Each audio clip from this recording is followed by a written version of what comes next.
Fnaf sets a big question in today's gaming industry. How Five Nights at Freddy's scares us.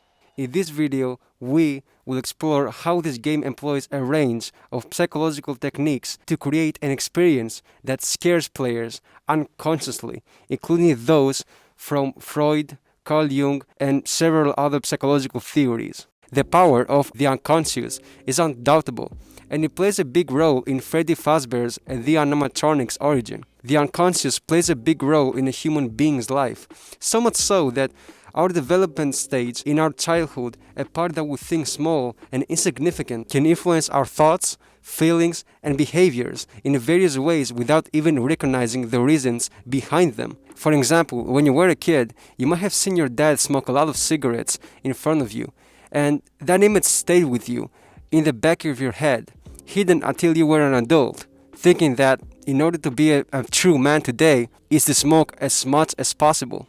In fact, teenagers whose parents smoke are 4 times as likely to take up smoking themselves. That's an example of the unconscious taking over the physical world. The unconscious affects our daily tasks that easily. So how the enemies of Fnaf affect you? The animatronics pose a fear to you, the player, by hiding. The room in which you play in and protect yourself is covered in darkness. The threat, the jump scares, and the scary, spooky animatronics are presented much later in the game, enough to invoke the fear of the unknown, which taps into archetypal fears deeply embedded into the human psyche.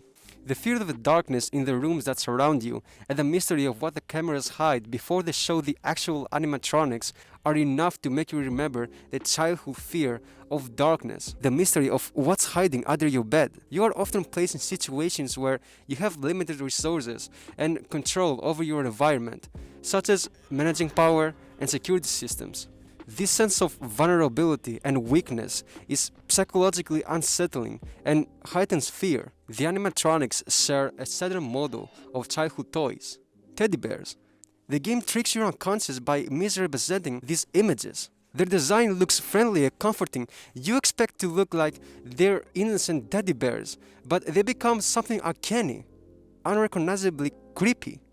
You suddenly feel like a helpless child again. Haha, you pussy, you fucking bitch. The game uses your childhood fear. It's fucking genius. It's genial. What makes the game interesting is your fight response to the enemy. Players are forced to confront and deal with these fears directly, mirroring the psychological process of addressing repressed thoughts and feelings. It's like a defense mechanism against the unconscious threats. These actions are driven by a primal instinct for self-preservation and survival. In the game, the lore and the backstory are gradually revealed, reflecting how repressed information resurfaces over time. This unveiling of the dark history of Freddy Fazbear's Pizza can be seen as a metaphor for the way repressed memories and traumas can eventually resurface in an individual's psyche. Also, it's quite interesting to me how this game protagonists can be seen as representations of Freud's model of the human psyche. The animatronics characters, id, represent primal, instinctual drives for survival and harm. The player's character, ego, must navigate and make decisions under extreme stress, representing the conscious, rational aspect of the mind. The overarching threat and the consequences of failure, superego, create a sense of moral responsibility and guilt in the player. Five Nights at Freddy's is designed to work on an unconscious level by tapping into primal fears, utilizing uncertainty, creating vulnerability, employing jump scares, and evoking deep-seated anxieties and defense mechanisms. The game's success in scaring players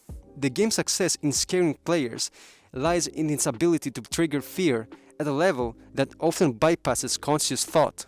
The game disturbs your conscious by jump scares and disturbs your unconscious by the primal fear of the unknown. That's what I want to say. More videos coming soon. Not sourced, by the way. See ya. Love ya.